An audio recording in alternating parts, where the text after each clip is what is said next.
So today I'm actually trying to give you a brief picture about what is will, what is power of attorney, and what is healthcare directive.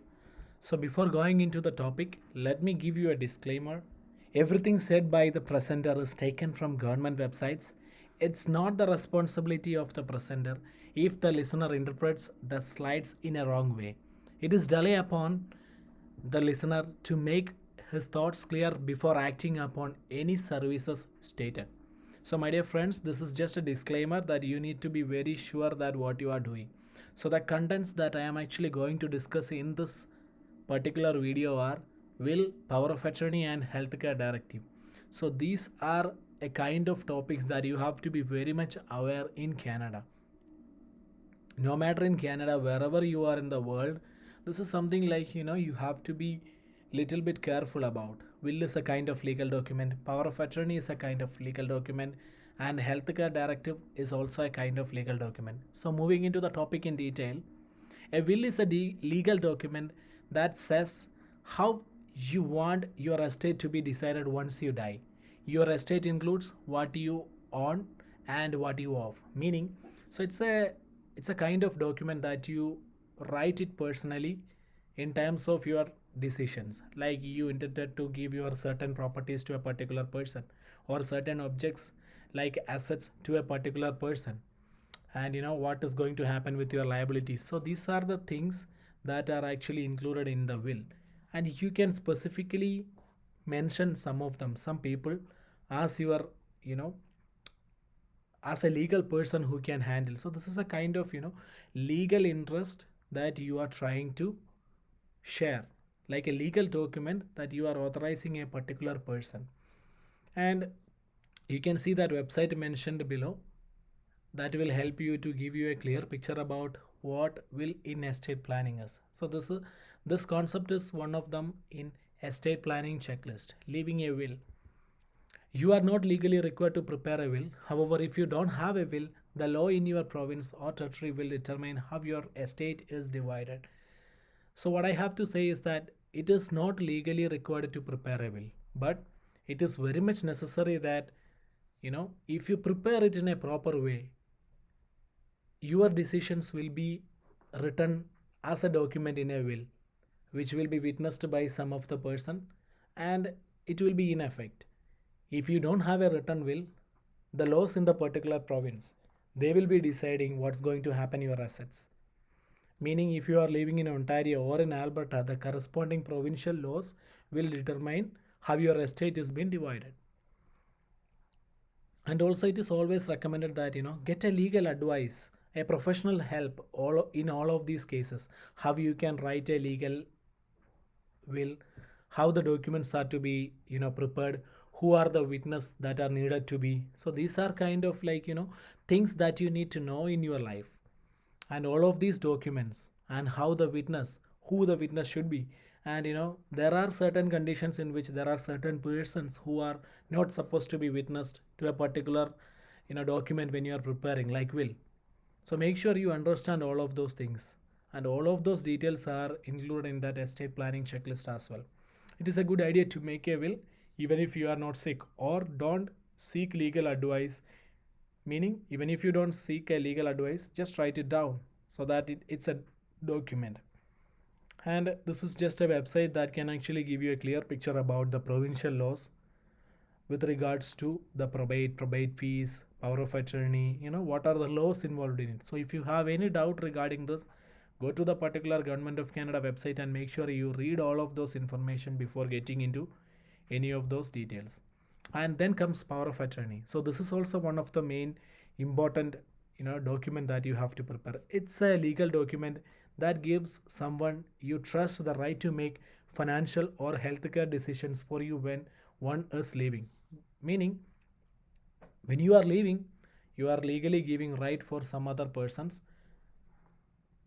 to make a decision, right to make a decision on financial or healthcare decisions for us. And there are two types of power of attorneys. One is for personal care and the other one is property. And you can see that I have mentioned source in all of the mails. Make sure that you understand what that source is. It's a HTTP link that will direct you to that particular website where they give you a clear explanation about what this is all about. So in types of power of attorney, one of them is for personal care and the other one is for your property, handling your property, those kinds of stuff. So in the personal care it includes an attorney for personal care can make decision about healthcare, housing, other aspects of your personal life such as meals and clothing. If you do not have attorney for personal care, your family can make some decisions but not all. Meaning, imagine like a situation where you are admitted to a hospital and you are not able to take a decision about what is going to happen. Like you are in ICU and you are not able to tell the doctor that you are not interested in taking that particular medicine, or you are not interested in taking anesthesia. So in that situation, usually in some situations they ask your family, but not all situations. So if there is a written personal care healthcare directive, sorry, power of attorney, they will ask the particular person that whether you are interested in giving that particular person this medicine, that medicine, or he can give suggestions as well. So if you have a personal care power of attorney, you can use it in that scenario, and same in case of property as well. So this is the second types, that is property. An attorney for a property can make decision about your financial affairs, including paying your bills, collecting money owed to you, maintaining or selling your house, managing your investments. Without an attorney for property, your family includes your spouse cannot automatically step into a financial decision for you. This means that as long as you have not done any of these things, it will be really hard for your spouse or any of the person to take a financial decision on certain things like property. Like they won't be allowed to pay your bills. Like they won't be allowed to sell your property even if you are not in a state where you are not able to take a decision. The government may have to decide, may have to make decisions for you through the office of public guardian and trustee, but only as a last report. Meaning they will assign somebody to do if you haven't done any of these documents.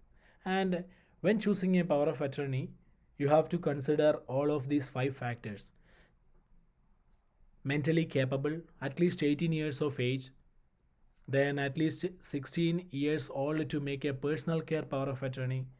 You can make a power of attorney document yourself for free or have a lawyer do it, meaning you can even write it down in a paper and you can keep it aside with your proper signature.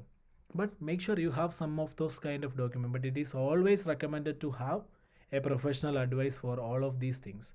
And healthcare directives, you may want to tell your attorney for personal care what you want to happen if you need a medical care and you are unable to consent or refuse treatment.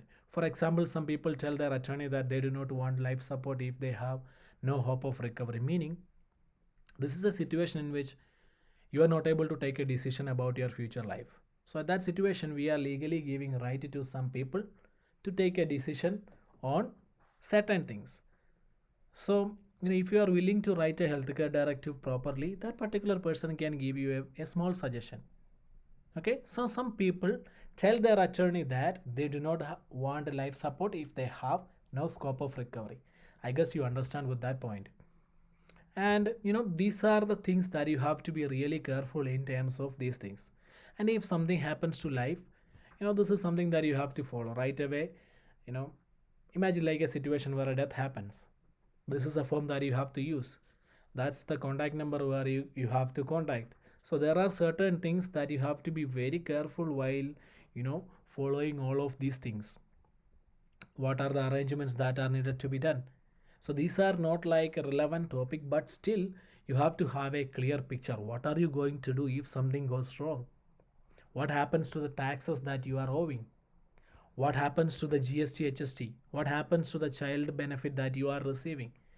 In all scenarios, what I am clearly trying to say to you is, go to the source, go to the link, understand what it is. If something happens, you have to do these procedures in order to get out of it. It doesn't mean that you have to always keep quiet if somebody died or if something happens. you have to notify the corresponding authority, and all of these details are being discussed in Government of Canada website.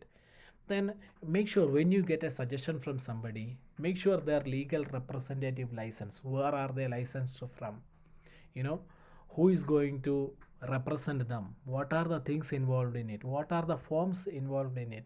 All of this information, if you are able to get it in a proper way, it would be much better. What is the due date for the final tax return, and any balance owing after the death. So these things can actually give you a small picture about what happens if you file late tax after your death. So it doesn't mean that you are the person who is going to die. It's just like an information given to you that you have to be careful. If something goes wrong, you have a place to look. That's why I'm actually trying to give you a small, and you can note down all of these references, and all of these are updated documents as of 2023. And make sure if you get into any trouble, go through these references, get the proper details, and that can actually guide you to the next levels. I hope you understand the small topic which I was mentioning, which is will, power of attorney, and healthcare directive, followed by some common information that might be helpful for you in the future. So, thanks for watching. Thank you all.